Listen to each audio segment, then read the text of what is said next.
Yes, 101.1 FM and AM 1160. And Mark Hilliard is here from the Chamber of Commerce. Our conversation brought to you by Marcus and Mack, a law firm representing injured people. Mark, good morning. Good morning. Happy New Year, too. And to you. I think one of the things that you were talking about before is the Women's Summit something that was rescheduled from an earlier time? Yes, yeah. And actually, we held it for the first time, the inaugural Women's Summit back in 2019, October of 2019, and then obviously 2020, it just wasn't meant to be. But we did have it scheduled in October of 2021, and then had to reschedule it because of some scheduling conflicts with some of the COVID clinics over at KCAC. So we have it scheduled now for February the 8th. It's a big event. It's the same, yeah, and it's becoming really one of our kind of linchpin events at the Chamber. You know, one of our major events for the year.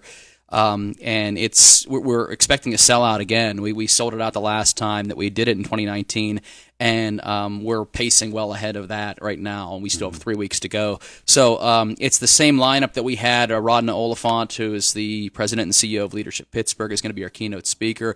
We have 3 different interactive breakout sessions that we're going to break into small groups and have the groups be able to learn about a number of different topics. But I'm very excited about it. It's shaping up to be really, really good. We got some great giveaways for the people who attend, and I'm just happy we're able to have it now. And this time of year is actually kind of proven to be not terrible. I mean, provided the weather holds up, but February looks like it could be a good time. So it may be something we consider having at this time of year moving forward. But it's coming up, and I would recommend if you are interested, and it's not just for women. We have a number of guys who do attend this because there's a lot of the information is good no matter who you are. It's great information to help keep you informed and educated, feel empowered, and you're going to walk away feeling really good about attending that event. But if you are interested in attending, I would recommend contacting our office ASAP because we do expect it to sell out, and we have a very limited capacity over at the KCAC because of how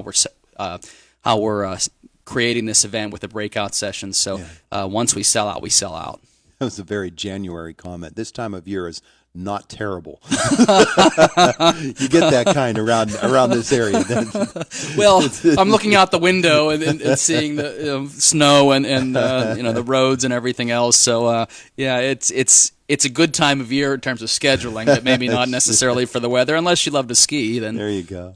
Then it's not too bad. But that's one big event, and I know that you're looking forward to a really big year as we get further away from 2020, which was the really bellwether year that just hit so many people so hard. We continue to feel the effects of it, but with each day we get a little bit further away from it. And I know that you'd like this to be a really big year, not just in terms of events for the Chamber of Commerce, but for the Indiana County business community. It's shaping up that way.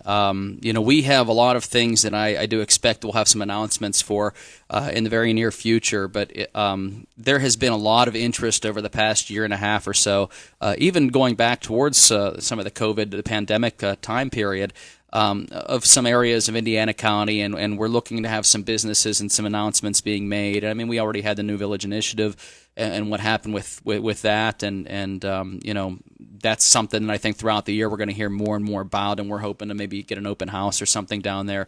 But it's shaping up to be a really good year. I mean, the outlook right now is promising, and you always are hesitant to say that because you just never know what's going to happen. We still have a ton of workforce issues that we have to work through, but overall, the economic climate is very promising, and I think there's a light at the end of the tunnel right now, and we're starting to see some things that some dominoes may fall into place, and this could be a very good year in terms of new businesses coming to the area and hopefully creating some jobs. Had a visit yesterday with Eric Lauber.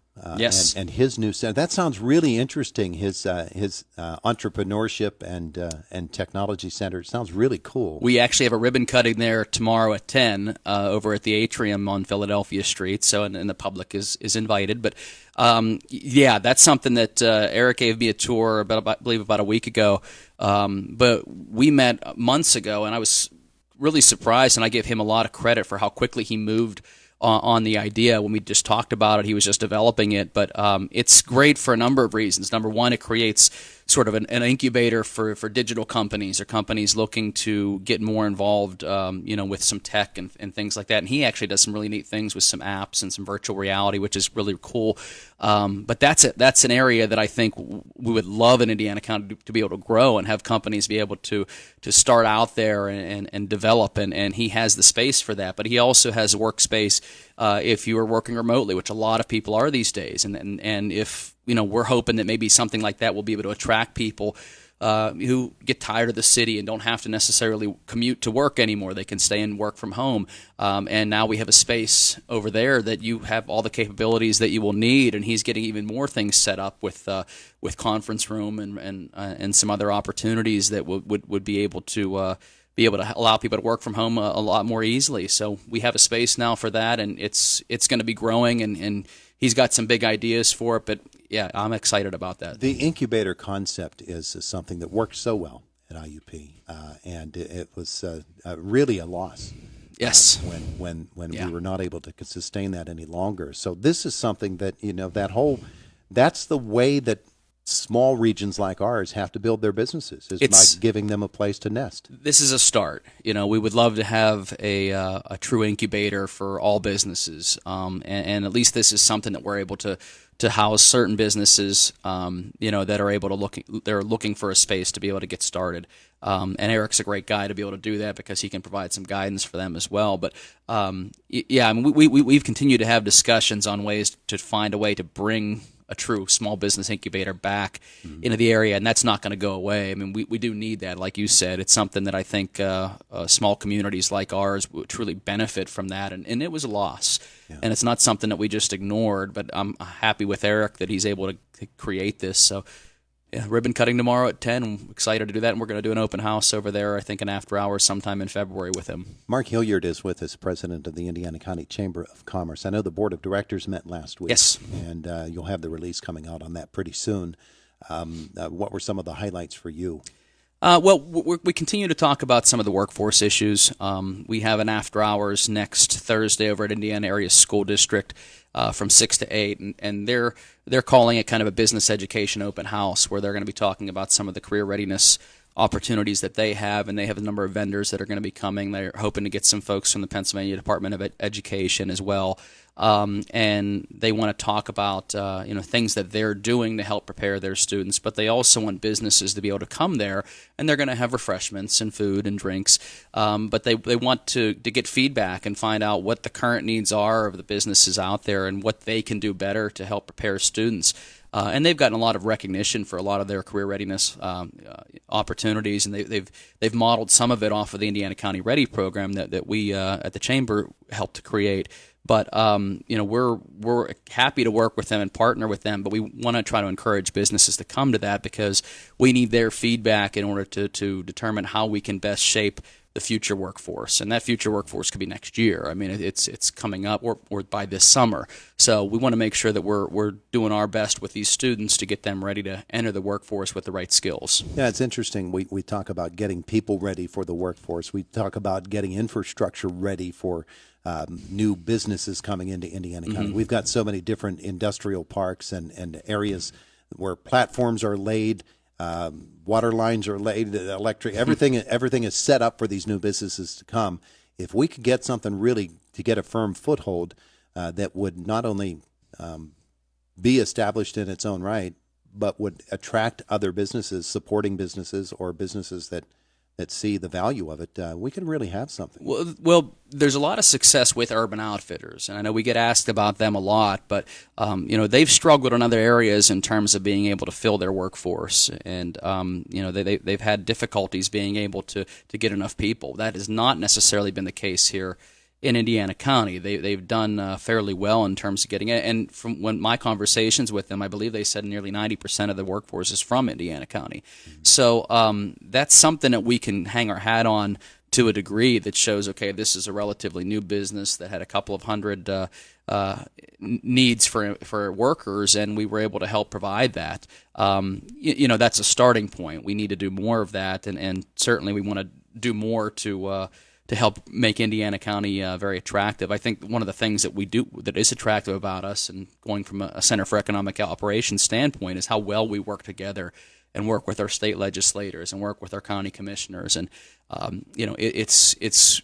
unique for this county, especially when you talk to other counties and you see, there's just not that collaboration that we have here. And that makes it easier for a business or for the infrastructure projects or anything else, but it makes it easier to allow these things to happen in a timely manner because we have that collaboration with one another. As we look forward to a future that is really uncertain, with Reggie becoming even more of a talking point here in these next 2 or 3 months, we need the good news of companies that want to come here. Yes, because they're, the area seems like we're under a cloud, about to take a punch to the gut here, and so whatever good news we can come up with is really going to be something we latch on to. And we're not giving up the fight. And just heard from Senator Pittman and Representative Struzzi at our board meeting. We're not quitting the fight again for Reggie, although there are some other issues aside from Reggie that are affecting the power plants. But we're still looking at opportunities to try to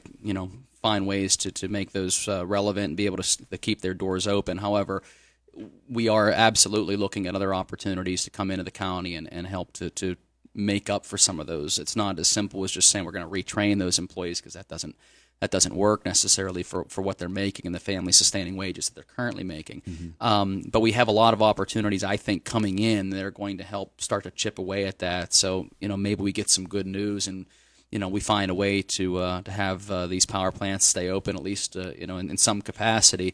But regardless, we want to make sure that we do have a plan.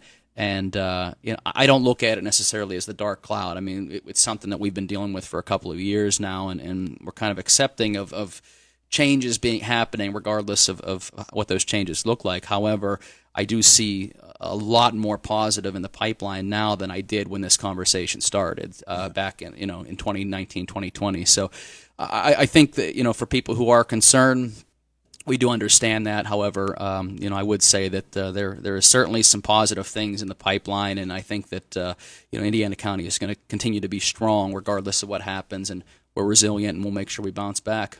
He is Mark Hilliard, Chamber of Commerce President. Thank you. Thanks, Todd. It is the voice of Indiana County, WCCS 101.1 FM and AM 1160.